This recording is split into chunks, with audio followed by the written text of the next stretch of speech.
Hey guys, welcome back to the session. आज हम बात करने वाले हैं, अगर आप हिंदी मीडियम के विद्यार्थी हैं, आपको अपने एग्जाम की तैयारी के लिए अगर हिंदी की पीडीएफ नहीं मिल पाती और आपको केवल कंटेंट जो है वो इंग्लिश के अंदर ही मिलता है, तो इस कंटेंट को आप हिंदी के अंदर किस तरीके से ट्रांसलेट कर सकते हैं। आपको इसके कई सारे मेथड मिलते हैं, लेकिन वो सारे मेथड ऐसे होते हैं जिनके ऊपर आप रिलाई नहीं कर सकते। तो बेसिकली मैं आपको एक ऐसा मेथड बताने वाला हूँ जिस पर आप रिलाई कर पाएंगे। तो सबसे पहले आपको करना क्या होगा कि अपने क्रोम को ओपन करना होगा।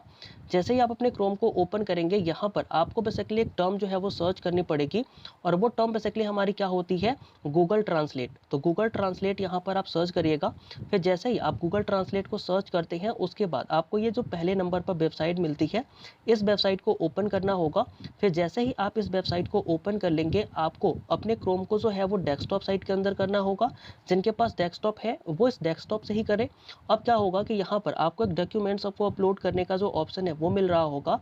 इसके अंदर आप क्लिक करेंगे और आपका जो भी डॉक्यूमेंट होगा, जो भी आपके कंप्यूटर के अंदर होगा, उस चीज़ को आप यहाँ से जो है वो अपलोड कर सकते हैं। अगर हम बात करें अपलोडिंग की, तो अपलोडिंग काफ़ी फास्ट होती है।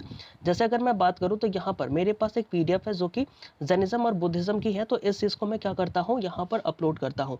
अभी मेरे को करना क्या होगा कि इसका जो डायरेक्शन लैंग्वेज है वो देखना होगा, यानी कि इंग्लिश के अंदर इसकी डायरेक्शन लैंग्वेज है और हमें ट्रांसलेट करनी है हिंदी के अंदर। तो बेसिकली इस पर हमने क्लिक किया और ये ऑटोमेटिक सारी चीज़ें हो गई, आप यहाँ पर देख लीजिए। इसके बाद हमें क्या करना होगा, सिंपली इस ट्रांसलेट वाले बटन पे क्लिक करना होगा, जिसके मदद से ये क्या करेगा कि जो हमारी पीडीएफ होगी उसको ये धीरे धीरे ट्रांसलेट करना स्टार्ट कर देगा। अगर मैं बात करूँ तो ये जो ट्रांसलेटिंग का समय है वो काफ़ी ज़्यादा कम होता है, काफ़ी जल्दी आपका जो चीज़ें हैं वो ट्रांसलेट हो जाती है। फिर भी ये डिपेंड करता है कि आपकी जो फाइल है वो कितनी बड़ी है, तो इससे आप कितनी भी बड़ी फाइल को जो है वो ट्रांसलेट कर सकते हैं। अब जैसे ही हमारी ये जो फाइल है वो ट्रांसलेट हो गई, अब इससे हम क्या करेंगे, डाउनलोड कर सकते हैं। अगर हम इस पर क्लिक करते हैं तो ये बेसिकली जो फाइल है वो डाउनलोड होने के लिए तैयार है और इस चीज़ को हम डाउनलोड कर सकते हैं। अगर हम बात करें क्या ये डाउनलोड हो रही है या हो चुकी है, तो उस चीज़ को हम अपने डाउनलोडिंग में जाकर के देख सकते हैं। और यहाँ पर जो हमने डाउनलोड किया है वो बेसिकली हमारा ये वाला फाइल है। इस फाइल को ओपन करके देखते हैं कि क्या ये जो फाइल है वो डाउनलोड हो चुकी है।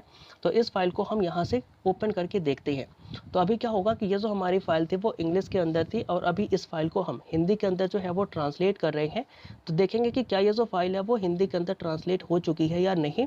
तो अभी थोड़ी देर के अंदर ये फाइल जो है वो ओपन हो जाएगी, जिससे कि हमें ये पता चल जाएगा कि ये जो फाइल है वो क्या हिंदी के अंदर ट्रांसलेट हो पाई है या नहीं। तो आप देखिएगा ये जो पूरी फाइल है वो पहले क्या थी कि इंग्लिश के अंदर हुआ करती थी, लेकिन इसको आप क्या कर सकते हैं, गूगल ट्रांसलेट की मदद से, यहाँ पर लिखा भी हुआ है कि मशीन ट्रांसलेटेड बाय गूगल, और यहाँ से हमने इसको हिंदी के अंदर जो है वो ट्रांसलेट कर लिया है। तो कोई भी जो पीडीएफ होता है जो कि इंग्लिश के अंदर होती है, उन सारी चीज़ों को आप ऐसे ही हिंदी के अंदर ट्रांसलेट कर सकते हैं। मैं भी अपने वीडियो के लिए जब चीज़ें नहीं इकट्ठा कर पाता या फिर नहीं लिख पाता, तो उन सारी चीज़ों को मैं यहीं से ट्रांसलेट करता हूँ। इसलिए जो मेथड है मैं आपको बता रहा हूँ। तो आई होप कि ये जो मेथड है आपको समझ में आया होगा। फिर भी कोई डाउट होता है तो आप कमेंट करके ज़रूर पूछ लीजिएगा। मिलते हैं किसी नए वीडियो में किसी नए टॉपिक के साथ, तब तक के लिए जय हिंद।